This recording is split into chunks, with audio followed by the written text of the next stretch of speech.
All right. Like to help I you. welcome the challenge. But because I brought that up, I should extend the good wishes of President McLeod from Yuma County. He would be here, but for the fact that he has a board meeting today as well and needed to be down there. But he sends his best. My purpose today is to talk about the association, some of which are activities last legislative session, but I want to end on things that we're going to be doing going forward. And to begin with, for folks who aren't familiar with who we are, as you know, the County Supervisors Association is a collaboration of all 15 counties. We're essentially an intergovernmental office providing county operations. We do capacity development, research, and advocacy. We are governed by the supervisors in the state. So you and all your colleagues drive the direction of our organization, and we're really fortunate to have the deep involvement of management and professional staff to drive the work that we do in support of the counties. In this county, you have an excellent intergovernmental team led by Ms. Heinman, and I want to extend my appreciation to her and Danny for the good work that they do. Michelle and I talk regularly, and my commitment and objective is to make sure that my team and I are available to her and this county to pursue your intergovernmental interests wherever we can. And so I really appreciate that partnership, and I'm very grateful for it. Let me talk a little bit about our data capacity. As you know, here in the county, developing data, doing data analytics is critical to information and decision making at all levels. What we try to do is develop a depository of county-wide information, whether revenues, expenditures, the historical record on cost shifts. We want to make sure that we have a robust analytical capacity to bring that information to bear at the legislature and to provide county support. And I will tell you that your internal capacity is excellent in this regard and very helpful to us as we try to build out the 15 county story. So moving on to the legislative piece. So your county has been leading an effort to repeal recession-era cost shifts for the last 2 years. And in 2018, we made a lot of progress together. This last year, the target was to permanently repeal the cost shift related to the Department of Juvenile Corrections, as you well know. This time last year, Michelle and I were working with the governor's office to secure in his budget recommendation the permanent repeal of that cost shift, and he did that. We also ran a bill that was unanimously passed in the Senate and by the House Appropriations Committee.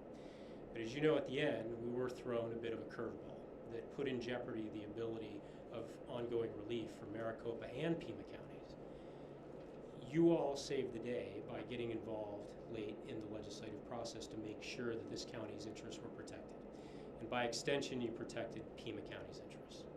So this task is still undone, and it will be a priority of the association going into the next legislative session.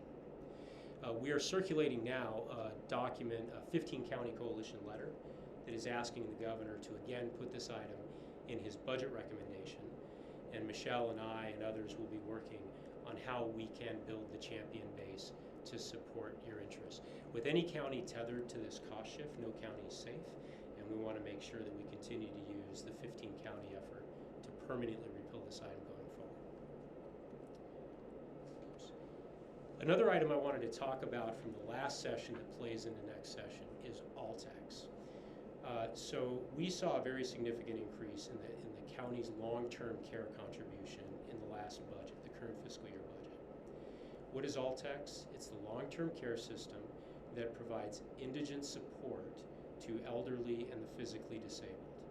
It's largely funded by the federal government, but counties pay a portion of the state match to pull down that federal money. We anticipated a 4% increase in the last budget. And what we saw when they negotiated it, it came out at more of an 8% increase. And in some counties, that topped 11%. So to Maricopa County, it was an $15 million bill for all counties, just north of $21 million. What drove that? What we're told, and I think what the analysis shows, is that it was driven in two parts. One was by restoring recession-era costs to the providers. They had had cuts during the recession. And secondly, meeting voter-mandated requirements to increase the minimum wage. So that's what led to this. I wanted to highlight it today because 2 weeks ago we were reviewing agency budget requests. And in the access budget is a request to increase this further by $50 million to the counties, an additional 17% increase. That's about $33 million alone in Maricopa County. So these are big increases that get shifted to the local tax base.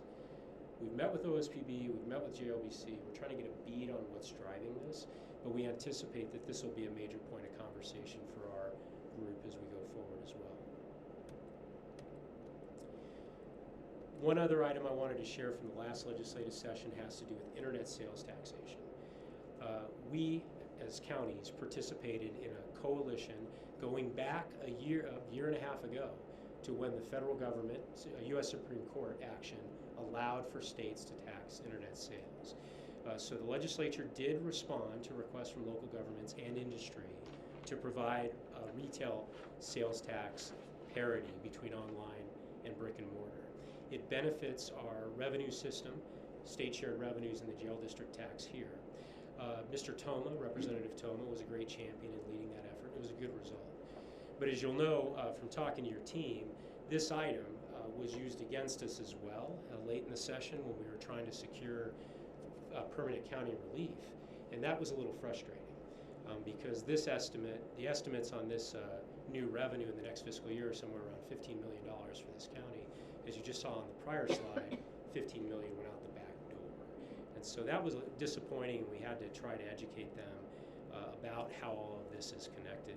But I was pleased with our role in the coalition to secure it. So I want to talk briefly about playing defense, and I've got 2 slides here that show you a little bit of the bills that the county professional staff had to work on over the last session and the policy areas that they cover. But primarily I just want to share that we never know what's coming into the legislative session. So a big part of what we try to do with your intergovernmental team is just prepare for a menu of items that we're going to have to engage and to address in your interests. And these are proposals that impact your operations, your finances, and your authorities. We do anticipate that again this year we'll spend a lot of time in this regard. But when we look back to last year, it was a very positive result working with the legislature. Overwhelmingly, bills that we were concerned about were either amended favorably or defeated outright.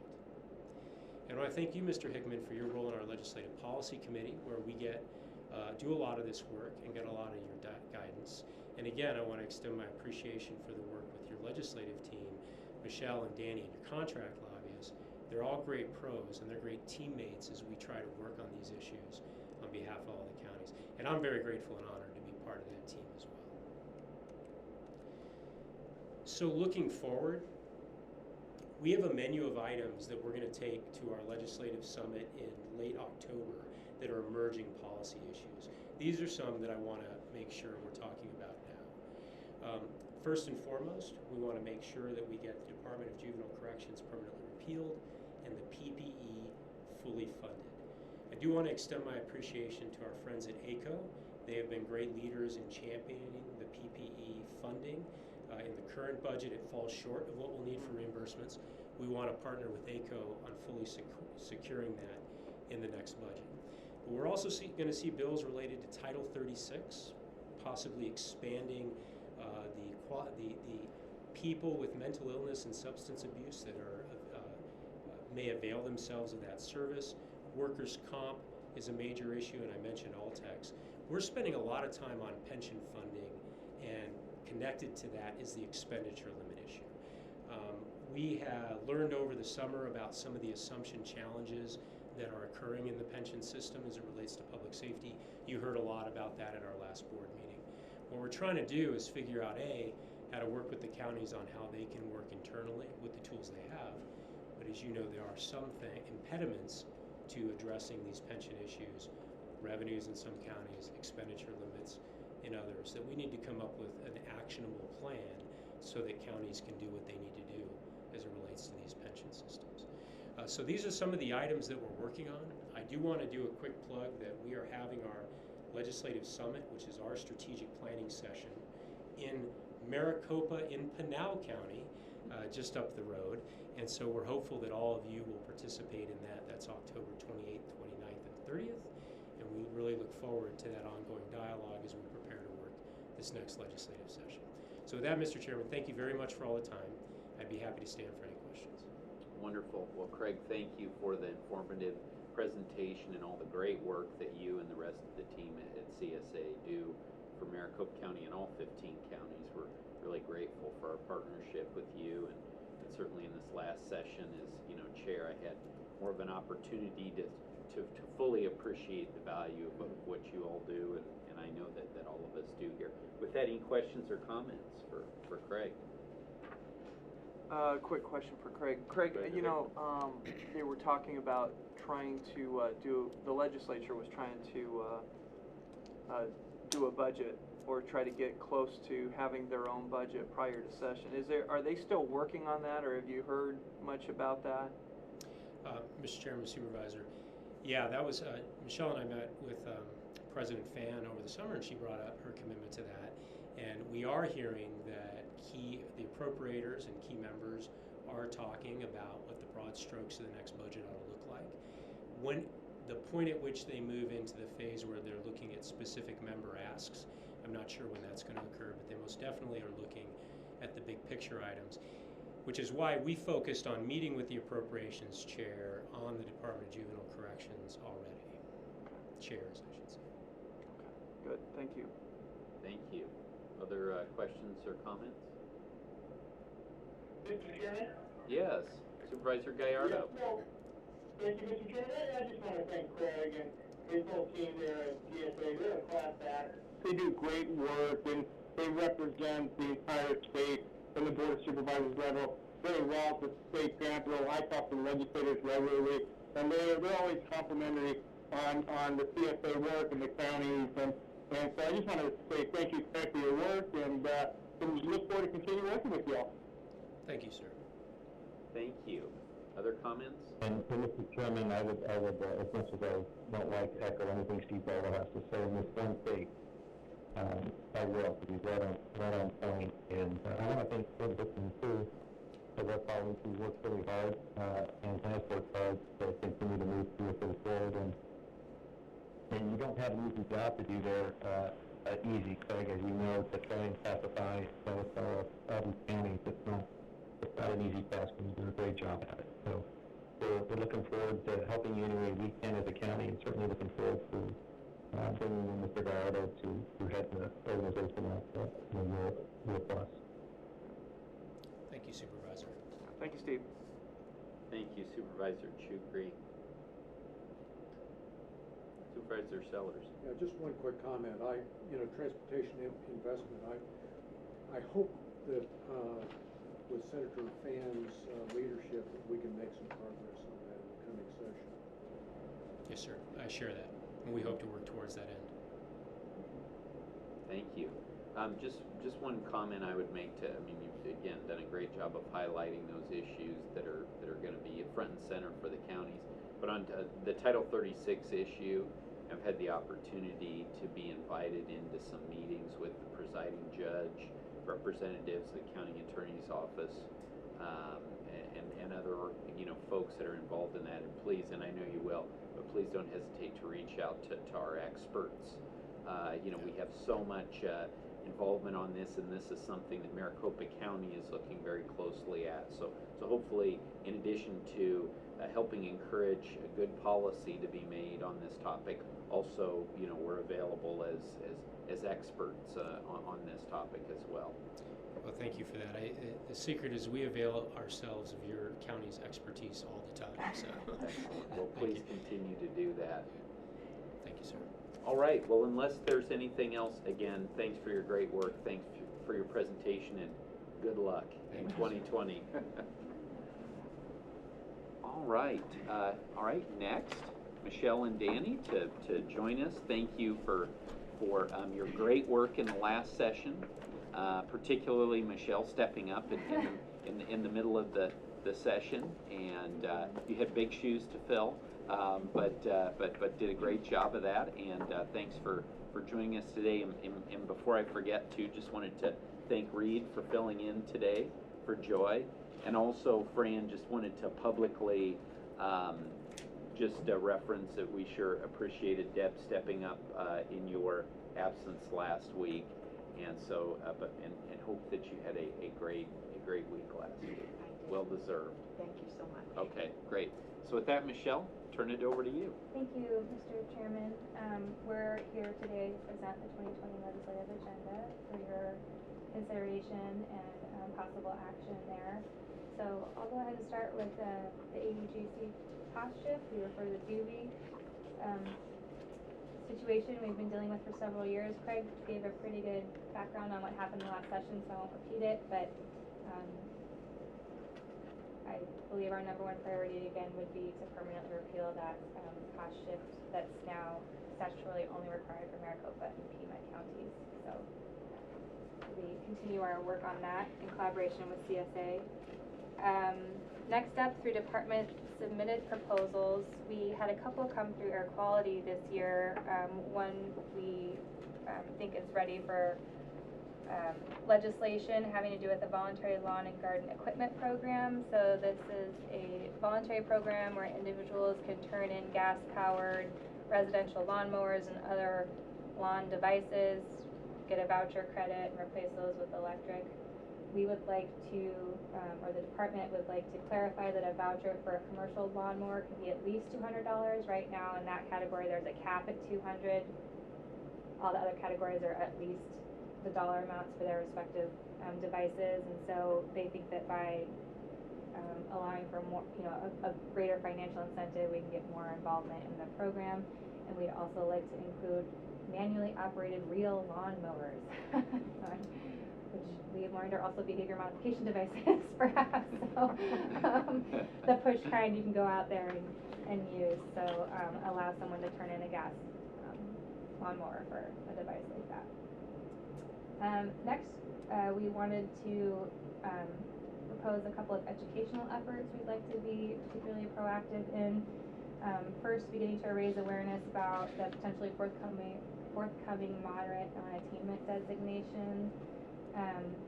We would like to work with the governor's office, who's expressed some interest in this, and the Department of Environmental Quality on a collaborative approach to educate folks on our quality issues. As you know, through the fireworks bill last year, it's a complicated issue. It takes some education efforts to get folks to understand what the true impact can be. So seeing that coming down the line, we'd like to start perhaps do some legislative hearings on that and just explain the lay of the land and what's coming, what it could entail.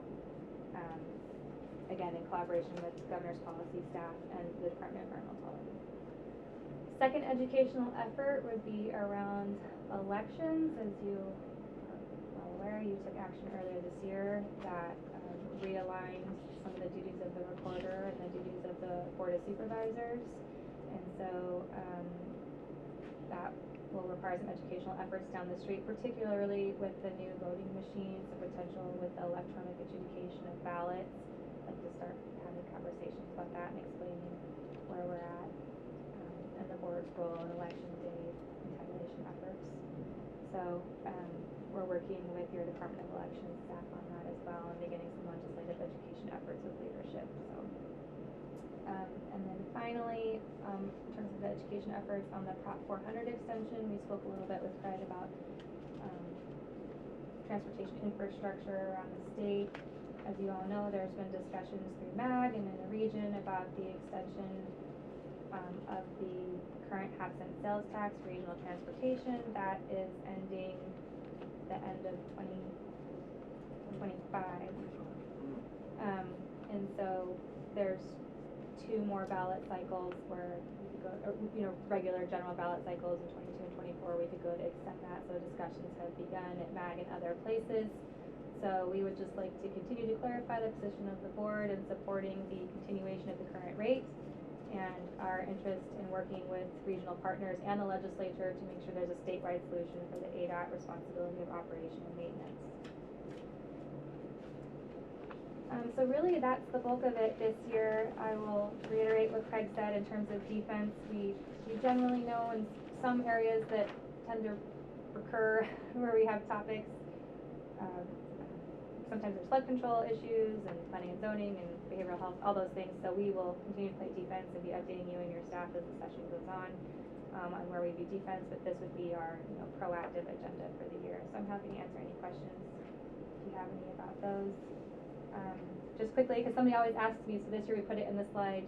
CSA Summit is the end of October. The ACO conference is November 19th through the 22nd. They, I think, have over 40 proposals that they'll be reviewing, so they've got a heavy lift to work through those. We'll be keeping an eye on that as well. And then the legislature will convene January 13th of 2020. Hard to believe it'll be right around the corner. Right around the corner. We do a weekly weekend update, which I'm sure you all anxiously wait for on Fridays. We put a few articles in there and try to keep folks appraised on what's been happening. We also have an internal online legislative tracking system that we use, and we'll be working to get departments up to speed on. And then, of course, we have a little website where you can learn more information about the legislature and other branches we interact with. And our contact info is at the end. You guys know how to find us.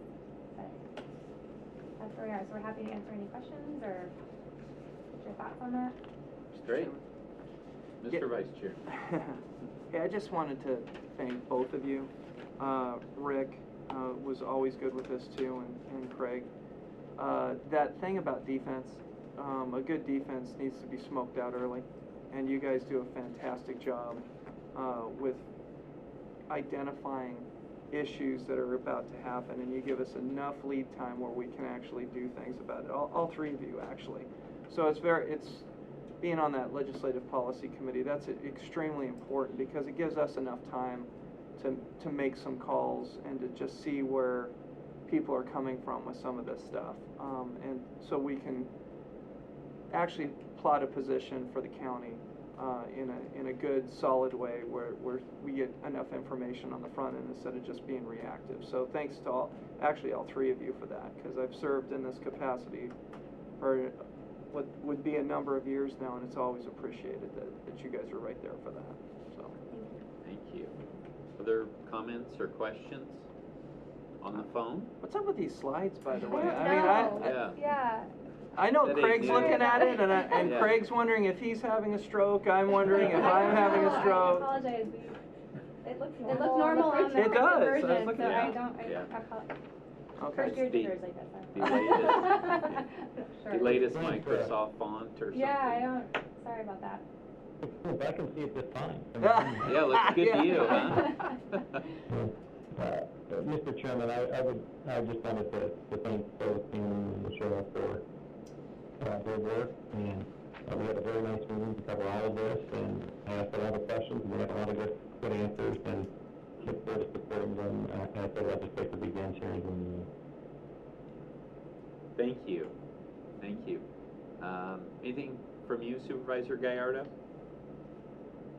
No, I just want to thank Michelle and Danny for the work they do at the Capitol. I know it's a rough gig. Been down there, can be a circus at times, so whatever we can do from District 5 to help out, we're there. One thing good about being a Democrat, Democrats are always on the right side. So we don't have to worry about it so much. No, but it is. This, I mean, you have so many things, so many moving parts going on, and whatever we can do to help point any of the legislative senators or even some of many of my Republican friends in the right direction, we're there to help out. So just give us a call, Michelle, if you need us, but you have our support 100%. Thank you. Thank you. Well, and I too want to extend my thanks. You've been very generous with your time in getting me up to speed on issues that we're dealing with in the county since I'm a newcomer, so thank you very much. Yeah, and I would echo that and to kind of follow up too on what Mr. Hickman said, particularly on this issue with the fireworks last year. Appreciate you reaching out to us. It was kind of crickets out there. It was an opportunity for Maricopa County, given our responsibility for air quality, to speak out, and you've tried to continue that, and so I was very pleased to see your slide there on continuing to educate our legislators on the impact of non-attainment moving forward, and that every little thing that we do has an impact on that. So thank you for sounding that warning bell, and I know that we support you 100% on that. And again, this concept of hitting that right balance, you know, between the environment and economic growth. We believe at Maricopa County you can do both, and this is a tradition going back many, many years, and so thanks for helping us to continue expressing that and making sure people down there understand the impact of their actions. Great. All right. Well, any other questions or comments on the legislative agenda? All right. I would entertain a motion. I think everyone has, as you know, Supervisor Chukri referenced. Everyone's had an opportunity to review the proposed legislative agenda for the year, and yeah. Mr. Chairman, Yes. I move that we approve the proposed 2020 legislative agenda.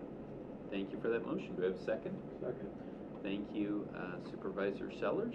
Motion and a second. Any discussion? All in favor, please say aye. Aye. Aye. All opposed? All right, that motion passes unanimously. Thanks so much. Thank you very much. Appreciate it. All right, and with that, I would also entertain a motion. I would entertain another motion too. Do we go into executive? Mr. Chairman, motion to go into executive session and adjourn this one, I guess, on All you. right. We have a motion. Do we have a second? Second. All right, we have a motion to go into executive session. With the second, all in favor, please say aye. Aye. All opposed? All right, that motion passes unanimously. All right, head into executive session. Thank you very much, everyone. Mr. Chairman, should we call in now?